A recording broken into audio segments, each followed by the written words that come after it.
Hi dears, എല്ലാവർക്കും നമസ്കാരം. മൗനരാഗത്തിൻ്റെ പുതുപുത്തൻ വിശേഷത്തിലേക്ക് എല്ലാവർക്കും സ്വാഗതം കേട്ടോ.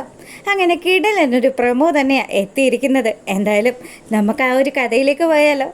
അങ്ങനെ ജയിലിലെത്തി ഗംഗാപ്രസാദിനെ കാണുന്ന നമ്മുടെ കാർത്തിക അവൾ തീരുമാനമെടുത്ത കാര്യങ്ങൾ ഗംഗാപ്രസാദിന് മുന്നിൽ പറയുക. അതെ, ഞാൻ എന്തായാലും അധികം താമസിക്കാതെ മരിക്കും. അങ്ങനെയുള്ള സ്ഥിതിക്ക് എൻ്റെ എല്ലാ സ്വത്തുക്കളും നീ നോയിക്കോ. നീ തട്ടിയെടുത്ത് നീ സ്വന്തമാക്കാമെന്ന് വിചാരിച്ചിരുന്ന എല്ലാ സ്വത്തുക്കളും ഞാൻ എൻ്റെ അനുജത്തിയായിട്ടുള്ള കല്യാണിക്കും അവളുടെ ഭർത്താവായിട്ടുള്ള കിരണിൻ്റെ പേരിലും എഴുതി നൽകും. ബാക്കി എന്തെങ്കിലും മിച്ചമുണ്ടെങ്കിൽ അത് ഞാൻ ഏതെങ്കിലും ഒരു അനാഥാലയത്തിന് കൂടി നൽകുമെന്ന് പറഞ്ഞു. ഇത് കേട്ട ഗംഗാപ്രസാദ് ആണെങ്കിലോ, എടി നീ അങ്ങനെ എന്തെങ്കിലും ചെയ്തു കഴിഞ്ഞാൽ ഉറപ്പായിട്ടും നിൻ്റെ വീട്ടിൽ ഞാനൊരു ചാവേറായിട്ട് വരും. എല്ലാത്തിനെയും ഒറ്റയടിക്ക് ഞാനങ്ങ് തട്ടിക്കളയുമെന്ന് പുള്ളിക്കാരൻ ഭീഷണിപ്പെടുത്തുക. കാർത്തിക ഇവൻ്റെ ഭീഷണിയൊന്നും വകവയ്ക്കാതെ നീ പോ പുല്ല് എന്നുള്ള രീതിയിൽ അവിടുന്ന് വീട്ടിലേക്ക് പോവുക. അങ്ങനെ കാർത്തിക പോകുന്ന സമയമാണെങ്കിൽ വലിയ പകയോടുകൂടി ഗംഗാപ്രസാദ് കാർത്തിക പറഞ്ഞ കാര്യങ്ങൾ ആലോചിക്കുന്നു. എങ്ങനെയെങ്കിലും ഈ വിവരം വിക്രത്തിനെ അറിയിക്കണം. അവൻ ഇനി എന്നെ സഹായിക്കാൻ പറ്റുള്ളൂ. അവനെ കൊണ്ട് മാത്രമേ ഇനി കാർത്തികയെ എന്തെങ്കിലും ചെയ്യാൻ പറ്റുള്ളൂ എന്ന് നമ്മുടെ ഗംഗാപ്രസാദ് മനസ്സിൽ കണക്ക് കൂട്ടുക. അങ്ങനെ ഇവിടെ ഈ കാര്യങ്ങളൊക്കെ നടക്കുമ്പം നമ്മുടെ വിക്രവും അവൻ്റെ കൂട്ടുകാരും ഒക്കെ കൂടി പാവപ്പെട്ട രാജപ്പൻ്റെ വീട്ടിൽ കയറി കളവ് നടത്താമെന്നുള്ള ആ ഒരു പ്ലാനിങ് ഒക്കെ ഇട്ടുകൊണ്ടിരിക്കുക. അയാൾ തന്നെയാണല്ലോ താമസിക്കുന്നത്, അതുകൊണ്ട് പ്രത്യേകിച്ച് പ്രശ്നങ്ങളൊന്നും ഉണ്ടാവില്ല. എൻ്റെ അച്ഛൻ അയാൾക്ക് ഇത്തിരി കാശ് കൊടുക്കാനുള്ളതിന് അയാൾ എന്തുമാത്രം കാര്യങ്ങളാണ് പറഞ്ഞിട്ട് പോയത്. എന്നിട്ടോ ഞാനും എൻ്റെ അച്ഛനും ദരിദ്രവാസികളാണെന്ന് വരെ അയാൾ പറഞ്ഞില്ലേ.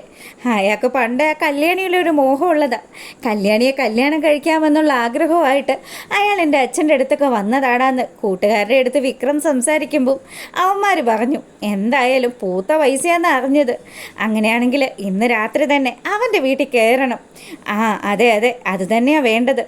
അയാൾ സ്വരുക്കൂട്ടി വെച്ചിരിക്കുന്ന സ്വർണവും പണവും ഒക്കെ മോഷ്ടിച്ച് നമുക്ക് നല്ല സൂപ്പറായിട്ട് ജീവിക്കാമെന്ന് അവന്മാർ കാൽക്കുലേറ്റ് ചെയ്തുകൊണ്ട് നിൽക്കുക. അപ്പോൾ ഇവിടെ ഈ കാര്യങ്ങളൊക്കെ നടക്കുമ്പോൾ നമ്മുടെ ഗംഗാപ്രസാദ് ആണെങ്കിലോ എങ്ങനെയെങ്കിലും ഈ വിവരം രാഹുലിനെങ്കിലും അറിയിക്കണം. താനിപ്പോൾ ഈ അവസ്ഥയിലാണ് എന്നുള്ള കാര്യം രാഹുൽ അറിഞ്ഞു കഴിഞ്ഞാൽ രാഹുൽ ഉറപ്പായിട്ടും തന്നെ സഹായിക്കും എന്നുള്ള ആ ഒരു വിശ്വാസത്തിൽ അവനവിടെ കാത്തിരിക്കുമ്പോൾ നമ്മുടെ ശാരി രാഹുലിൻ്റെ അടുത്ത് വരിക. അതെ, മരുമോൻ എത്തിയിട്ടുണ്ട്. മോളും മരുമോനും കൂടി അമ്പലത്തിൽ പോയിട്ട് വന്നിട്ട് നല്ല ചേർച്ചയിലൊന്നും അല്ല. പെണ്ണിന് എന്തൊക്കെയോ സംശയങ്ങളുണ്ടെന്ന് ഞാൻ നിങ്ങളോട് സൂചിപ്പിച്ചില്ലേ. അത് അവളുടെ മുഖത്ത് കണ്ടറിയാൻ തന്നെയുണ്ട്. അമ്പലത്തിൽ വെച്ച് ആരെയൊക്കെയോ കണ്ടു. മിക്കവാറും ഇന്ന് ആ കല്യാണം നടന്ന വരുണിനെയും നിതയോ ആയിരിക്കും കണ്ടിരിക്കുന്നത്. അതുകൊണ്ട് അവരെ വിരുന്നിന് വിളിച്ചു എന്നുള്ള കാര്യം കൂടി അവൾ എൻ്റെ അടുത്ത് പറഞ്ഞു. പിന്നെ എനിക്കറിയില്ല, ഈ മനോഹറാണല്ലോ ആള്, എന്തൊക്കെ കളികളെ നടത്താൻ പോകുന്നതെന്ന് കണ്ടു തന്നെ അറിയണം. എൻ്റെ ശാരി തലക്ക് തീ പിടിച്ചിരിക്കുക.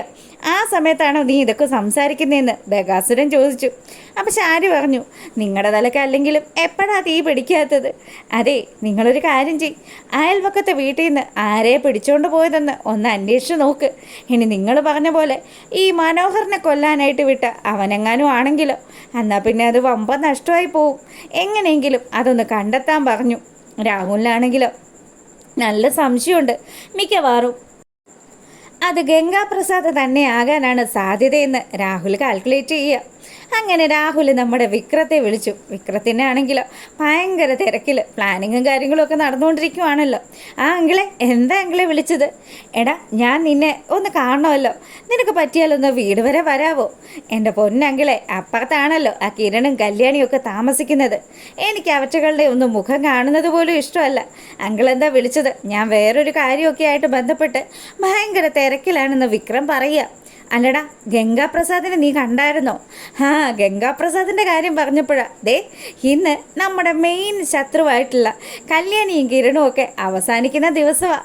ഗംഗേട്ടനെ അവരെ തീർക്കാൻ വേണ്ടിയിട്ട് അവരുടെ വീട്ടിലേക്ക് പോയിരിക്കുക. അപ്പോൾ ഉറപ്പിച്ചു, രാഹുലിന് മനസ്സിലായി. എടാ, അങ്ങനെയാണെങ്കിൽ ഒരു പ്രശ്നമുണ്ടല്ലോടാ.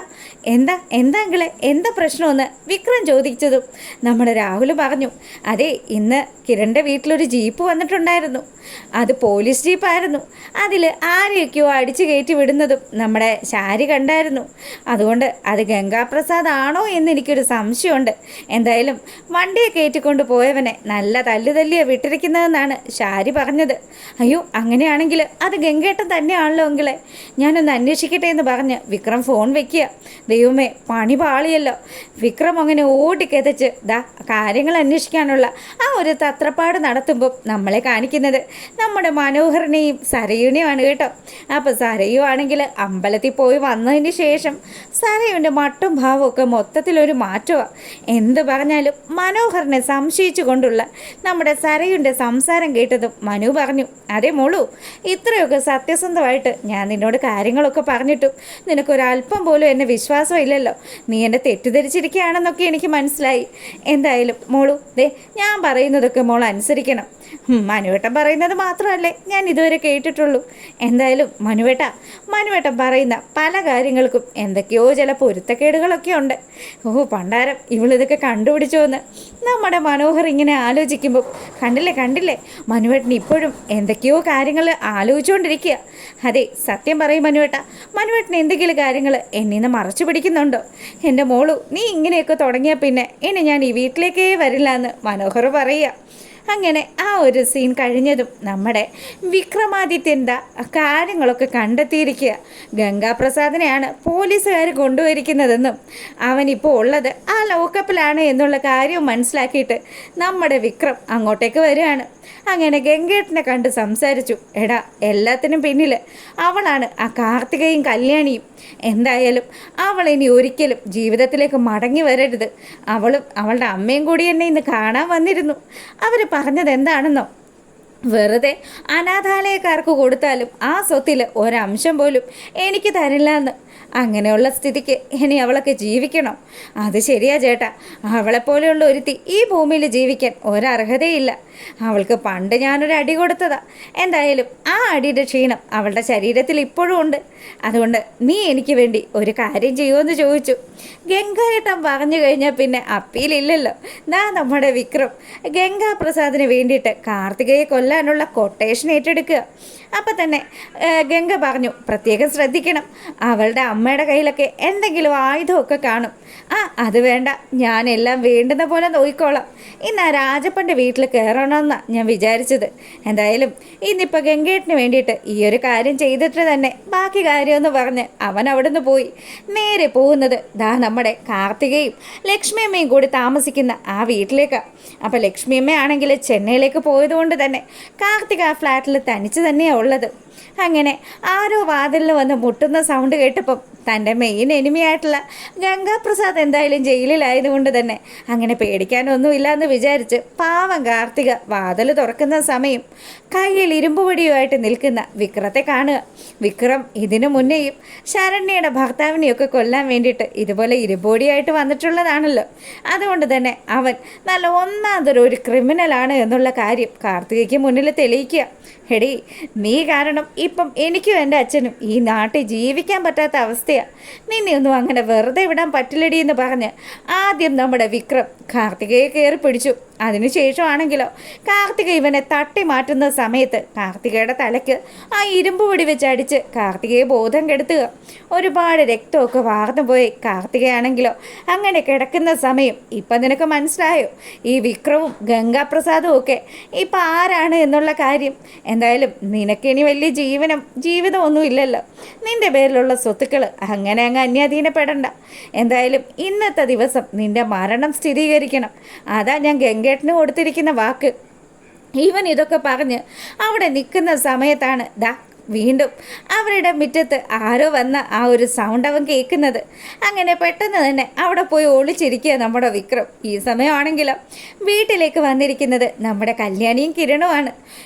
ഇവൻ എഴുന്നേറ്റ് നടക്കാൻ തുടങ്ങിയോന്ന് വിക്രം അവിടെ നിന്ന് ഇങ്ങനെ ആലോചിക്കുന്ന സമയത്ത് വീട്ടിലേക്ക് കയറി വരുന്ന നമ്മുടെ കല്യാണിയും കിരണും കാണുന്നത് നിലത്ത് ചോര വാർന്നു കിടക്കുന്ന പാവം നമ്മുടെ കാർത്തികയെ കണ്ടതും കല്യാണിയാണെങ്കിൽ നിലവിളിക്കാൻ തുടങ്ങി. അയ്യോ, എൻ്റെ ചേച്ചിക്ക് എന്താ പറ്റിയെന്ന് ചോദിച്ച് അവൾ ഓടിപ്പോയി കാർത്തികയെ വാരിയെടുക്കുന്ന സമയം കാർത്തികയ്ക്ക് പ്രത്യേകിച്ച് അനക്കമൊന്നുമില്ല. ബോധമൊക്കെ നഷ്ടപ്പെട്ട് ഒരവസ്ഥയിൽ രക്തം വാർന്ന് നമ്മുടെ കാർത്തിക കിടക്കുക. എന്തായാലും കാർത്തികയുടെ വിശേഷങ്ങളും അതുപോലെ കിരണിൻ്റെയും കല്യാണിയുടെയും വിശേഷങ്ങളും ഒക്കെ ആയിട്ട് നമുക്ക് അടുത്ത ദിവസം വരാം. നെക്സ്റ്റ് വീക്ക് പ്രമോ വിശേഷം എത്തിയിട്ടില്ല.